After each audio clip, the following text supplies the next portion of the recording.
Hello students, मैं doctor Sushma Pandey, सह आचार्य राजनीति विज्ञान। आज की व्याख्यान में आप सभी का हार्दिक स्वागत करती हूँ। आज हम जिस विषय को लेकर चर्चा करने वाले हैं उस विषय का शीर्षक है हीगल के विश्वात्मा का विचार।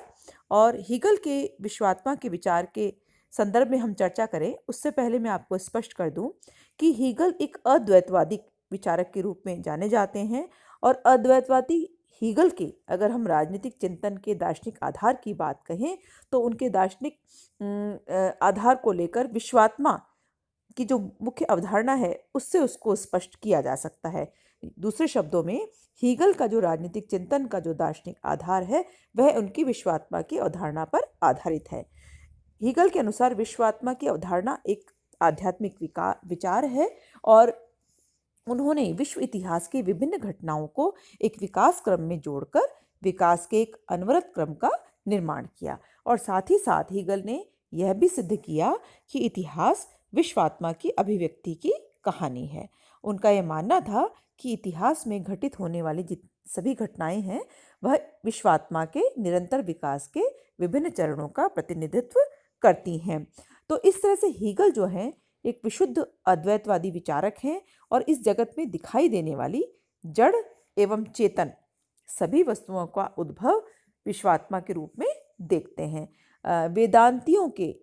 तत्वमसि एमात्मा ब्रह्मा की भांति हीगल का भी एक दार्शनिक सूत्र है और उसके अनुसार हीगल ये कहते हैं कि जो कुछ वास्तविक है वह बुद्धिगम्य है और जो कुछ बुद्धिगम्य है वह वास्तविक है। यदि इस बात को हम अंग्रेजी में कहें तो the real is rational and the rational is real. तो इस तरह से कांट के द्वैतवाद का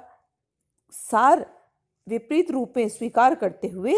हीगल ने बात अपने तरीके से कही है, लेकिन जो कांट ने जो बात कही थी उसमें उन्होंने माना था कि केवल दृश्य जगत ही बुद्धिगम्य है और उसके अंतरंग में जो मूल तत्व है उसे हम नहीं जान सकते। हीगल ने इसको अस्वीकार किया और इसके विपरीत अपने अनुसार यह स्पष्ट किया कि मूल वस्तु को अज्ञेय कहना ही यह दर्शाता है कि हम उसके बारे में थोड़ा बहुत जानते हैं। तो इस तरह से हीगल का यह मानना था कि जड़ और चेतन में, आत्मा और प्रकृति में अंतर करना तर्कसंगत नहीं है, क्योंकि ये सभी विश्वात्मा के विभिन्न रूप हैं और वस्तुतः इस विश्व में जितनी भी वस्तुएं हैं वे सब विश्वात्मा के विशाल विस्तार में समा जाती हैं। तो इस तरह से हीगल का यह मानना था कि यह जो सारा विश्व है वो एक ही समष्टि है और इसकी सभी वस्तुओं में विश्वात्मा ओतप्रोत है। और इस साथ ही साथ हीगल इस बात को यह इस रूप में भी स्वीकार करता है कि जिस तरह से मकड़ी का जाल होता है इसी तरह से विश्वात्मा भी मकड़ी के जाले की तरह अपनी अंतः प्रेरणा से अनेक रूपों और श्रेणियों में क्रमशः प्रस्फुटित होती हुई पुनः अपने प्रारंभिक निर्विकार रूप में लौट आती है और यही सृष्टि का क्रम है। तो इस तरह से हीगल ने अपनी दार्शनिक चिंतन में, अपने राजनीतिक चिंतन में विश्वात्मा की अवधारणा को खोजने का प्रयास किया है और विश्वात्मा की अवधारणा को एक आध्यात्मिक विचार के रूप में स्वीकार करते हुए विश्व इतिहास की विभिन्न घटनाओं को विकास क्रम में जोड़ करके और कहीं ना कहीं उसका आधार विश्वात्मा के साथ स्वीकार किया है और ये भी माना है कि विश्वात्मा के निरंतर विकास के विभिन्न चरणों के रूप में हम इतिहास की जो जितनी घटनाएं हैं उनको क्रमबद्ध रूप में देख सकते हैं। तो इस तरह से हम ये कह सकते हैं कि हीगल जो है इस संसार में जड़ और चेतन में, आत्मा और प्रकृति में कोई अंतर नहीं मानते और ये मानते हैं कि पूरा संसार विश्वात्मा के साथ जुड़ा हुआ है और विश्वात्मा के विभिन्न रूपों को ही हम इस संसार में देखते हैं। जितनी वस्तुएं हैं वो कहीं ना कहीं विश्वात्मा के विशाल विस्तार में समा जाती हैं। तो यह सारा संसार एक समष्टि है, पूर्ण है और विश्वात्मा से ही इसकी सभी वस्तुएं ओतप्रोत हैं। तो अब इस तरह से हीगल ने अपने राजनीतिक चिंतन में दार्शनिक आधार विश्वात्मा को स्वीकार किया है। अब हम चर्चा करेंगे कि हीगल ने जिस विश्वात्मा की अवधारणा की बात हमारे सामने प्रस्तुत की, जो कि उनकी चिंतन का मूल आधार है, उसका दार्शनिक आधार है, उसके संदर्भ में हीगल आगे चलकर यह स्पष्ट करने का प्रयास करते हैं कि इस विश्वात्मा का जो विकास है उसमें कितने सोपान होते हैं। तो अब हम चर्चा करेंगे कि विश्वात्मा के सोपान और उसका विकास कैसे होता है। तो सर्वप्रथम हम बात करेंगे हीगल के अनुसार यह जो विश्वात्मा है इसके विकास में अनेक सोपान हैं और उनका यह भी कहना था कि जो प्रत्येक सोपान अगले सोपान का बोध कराता है, यानी हमें ये बताता है कि जो सोपान हम जिस पर हम हैं वो उससे अगले सोपान का भी हमें ज्ञान कहीं ना कहीं प्राप्त हो जाता है। ये सोपान आंतरिक और बाहरी जगत दोनों में ही पाए जाते हैं। तो आंतरिक सोपान जो है वो विचार जगत का बोध कराता है और बाहरी सोपान इस दृश्य जगत का, यानी जो कि हमें दिखाई देता है। तो इस तरह से हम बात कर सकते हैं कि हीगल के अनुसार जो विश्वात्मा के जो विकास का जो प्रारंभिक रूप होता है, जो उसका जो प्रारंभिक बिंदु होता है, उसमें वह भौतिक या वह जड़ जगत है, यानी उसका जो शुरुआत है कहीं ना कहीं एक जड़ और भौतिक जगत के रूप में हमारे सामने दिखाई देती है।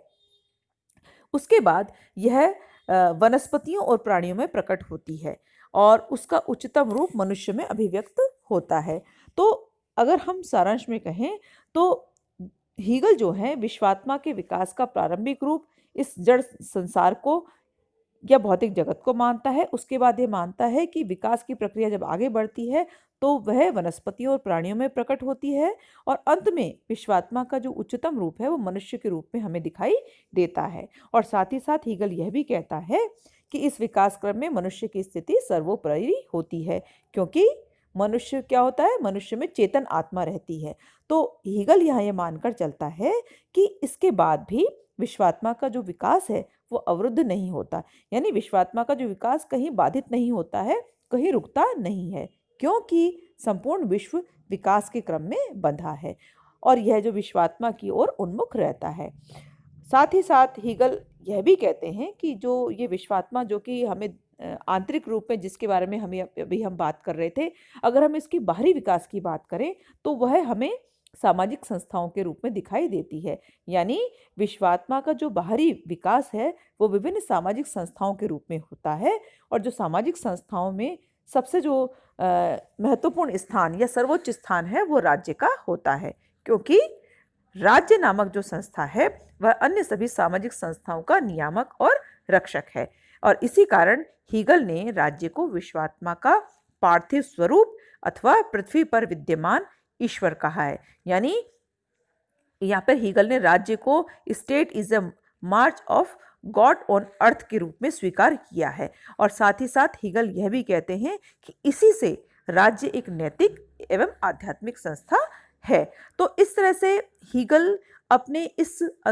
विश्वात्मा के चिंतन के द्वारा, उसके दार्शनिक स्वरूप के द्वारा हमारे सामने इस संसार के विकास क्रम को दर्शाने की और उनके सोपानों को प्रस्तुत करने का प्रयास करते हैं। यहाँ हीगल यह भी तर्क देते हैं कि नैतिकता और विधि निर्माण जैसा जो कार्य होता है इस राज्य जैसी नैतिक और आध्यात्मिक संस्था के अंतर्गत ही आता है। और साथ ही वो यह भी कहते हैं कि वास्तव में नैतिकता तथा आध्यात्मिकता का बोध मनुष्य को राज्य के अंतर्गत ही होना संभव है। इसी से राज्य का अपना निजी अस्तित्व है और उसकी अपनी इच्छा है, जिसका प्रभाव सभी के ऊपर समान रूप से होता है। तो इस तरह से हीगल ये मानते हैं कि चूंकि राज्य एक नैतिक संस्था है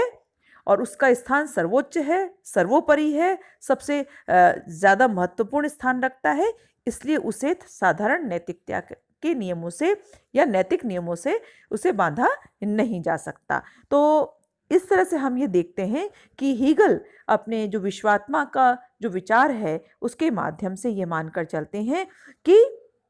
यह जो संसार है इसमें कहीं ना कहीं विश्वात्मा का स्वरूप हमें दिखाई देता है और जो भी चीज़ें हमारे इस भौतिक जगत में है या इस जड़ जगत में है वह कहीं ना कहीं विश्वात्मा के विकास का एक प्रारंभिक रूप है जो आगे चलकर प्राणियों में, वनस्पतियों में और अंत में जाकर अपने उच्चतम रूप में मनुष्य के रूप में अभिव्यक्त होती हैं। तो हीगल द्वारा जो प्रतिपादित यह विश्वात्मा का जो विचार है यह शाश्वत है और हीगल ये मानकर चलता है कि विकास की जो प्रक्रिया है सतत क्रियाशील और गतिशील है और इसका जो विकास है वो द्वंद्वात्मक प्रक्रिया से होकर के निरंतर चलता रहता है और आगे चलकर अपनी द्वंद्वात्मक प्रक्रिया से विश्वात्मा के विकास को हीगल अलग अलग क्रमों में बांटता है या उनका निर्धारण करता है। तो इस तरह से हम देख सकते हैं कि हीगल की जो दर्शन का जो स्तंभ है यह विश्वात्मा की अवधारणा है और विश्वात्मा की जो मूल विशेषताएं हैं उसमें उसको वह सतत गतिशीलता से जोड़ता है। अतः हम यूँ कह सकते हैं कि हीगल की विश्वात्मा की ये जो अवधारणा है, यह यह जो अवधारणा है, इसको हम स्वतः प्रेरित गतिशीलता को अभिव्यक्त करने वाली पद्धति के रूप में देख सकते हैं, और इस पद्धति को ही आगे चलकर हीगल ने द्वंद्वात्मक प्रक्रिया का नाम दिया और अपने समस्त दार्शनिक और राजनीतिक सिद्धांतों को द्वंद्वात्मक पद्धति की पृष्ठभूमि पर आधारित किया। तो इस तरह से आज हमने बात की विश्वात्मा के विचार की, जो कि हीगल द्वारा दी गई है। आज का यह व्याख्यान यहीं समाप्त होता है। अगले व्याख्यान में हम आपके साथ पुनः एक नए विचार के साथ आपके साथ जुड़ेंगे, आपसे बातचीत करेंगे। तब तक के लिए आप सभी का बहुत बहुत धन्यवाद।